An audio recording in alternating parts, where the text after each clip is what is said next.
সেটা হতাশার সৃষ্টি করে। আর দ্রুত গতিতে যে নির্বাচন দিয়ে কোনো সরকার নিয়ে আসে সেটা আরেকটা সমস্যার সৃষ্টি করবে, কারণ তারাও এই দেশেরই মানুষ। আমরা মোটামুটি কাছাকাছি চরিত্রের মানুষ। সম্মানিত উপস্থিতি, আমরা এখন চাচ্ছি যে ধরনের ব্যাপক পরিবর্তন বিচার বিভাগে, তারপরে শাসন বিভাগে, তারপরে আইন বিভাগে তো নাই বললেই চলে, আইন বিভাগে ওনারাই কয়েকজন, তারপরে আমলাতন্ত্রে সেদিন বদিউর রহমান সাহেব বলেছেন, সাবেক এক আমলা কথা প্রসঙ্গে বলেছেন যে এক একটা জাদরের আমলা 1000 ইবলিসের সাথে বড় শয়তান। আমি শুনেছি কথা, এক পকেটে রাখে বিএনপি, আর এক পকেটে আওয়ামী লীগ, আর এক পকেটে জাতীয় পার্টি, আর এক পকেটে জামাত রাখে তারা। কাজেই সাবেক ক্যাবিনেট সচিব এখানে এসে কি করবেন, আর আমাদের যে আধামূর্খ এবং অনভিজ্ঞ রাজনীতিবিদরা তাদের কাঁধে চলে চলেন, তাদের মায়ের পেছে তারা ধরতেও পারেন না। এটা হয়েছে আরেকটা সমস্যার বিষয়।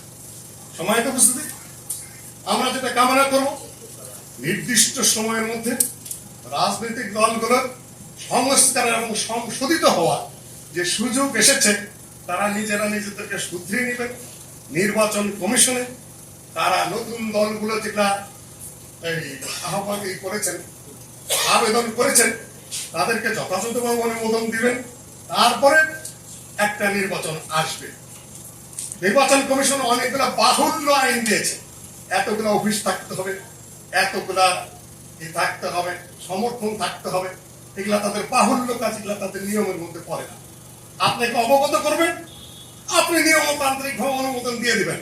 আপনার কাছে চাকরি চাইতেও যায় নাই, আপনার কাছে পয়সা চাইতেও যায় নাই, আপনার কাছে সুযোগ সুবিধার জন্য যায় নাই, তার রাজনৈতিক অধিকারের জন্য গেছে। আপনি ঘুরাচ্ছেন কেন? এটা কোন কথা আপনাদের?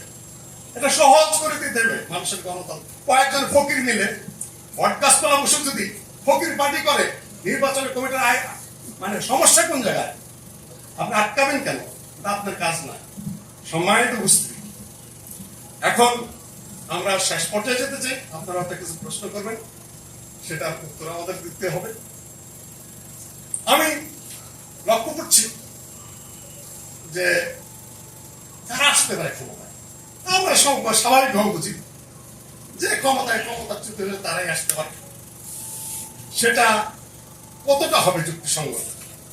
সঙ্গতের দিকটা আমি এই বক্তব্যগুলো শুনছি। ব্রিটেনে বসে থেকে যে ভাষণ দিচ্ছেন, ভাষণের মধ্যে এখন ভারসাম্য আছে, পরিপক্কতা আছে, কথাবার্তায় মাপ মাত্রা আছে, এটা বুঝতে পারছি। তারপরে সেক্রেটারি জেনারেল যিনি, কিন্তু আগে তীর ভদ্রলোক মানুষ, ওই লাইনে যদি আগায় এই পার্টি, সেটা দেশের জন্য ভালো। কিন্তু অন্যান্যরা আগেই যেরকম উগ্র ভাষণ দিচ্ছেন, যেন নেমে গেছে, ছাত্ররা চিন্তা করে দিয়েছেন, এখন দ্রুত তাদের ক্ষমতায় যে কিছু একটা করতে হবে না, ওটা কখনো উচিত হবে না। তাহলে শুধুমাত্র পতনের পরিবর্তন হবে, মতের পরিবর্তন হবে না। যে নাও সেই কবি থাকবে, বাংলাদেশের যে পরিস্থিতি সেটা পরিবর্তন হবে। ছাত্রদের মধ্যে থেকে সামান্য কিছু নেওয়া হয়েছে। অনেকে বলে বাচ্চা কাচ্চারা কি করবে, কেন নেওয়া হলো? তারা বাচ্চা নয়, এরাই শিক্ষা দিচ্ছে, এরাই দীক্ষা দিচ্ছে, এরা আদর্শ শেখাচ্ছে, এরা আদর্শ শেখাচ্ছে, রাজনৈতিক প্র্যাকটিস কিভাবে করতে হবে সেগুলা তারা দেখে দিচ্ছে।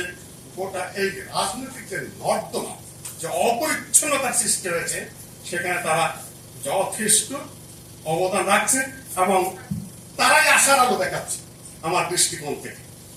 সম্মানিত উপস্থিতি, ইতিহাস মাঝখান থেকে রচিত হয় না। আমরা যখন ইতিহাসের আলোচনা শুরু করি, তখন 52 সাল থেকে শুরু করি, 71 সাল থেকে শুরু করি, তাহলে এই ভূখণ্ডটা কোথা থেকে আসে? এটা আমরা আলোচনা বাদ দিয়েছি।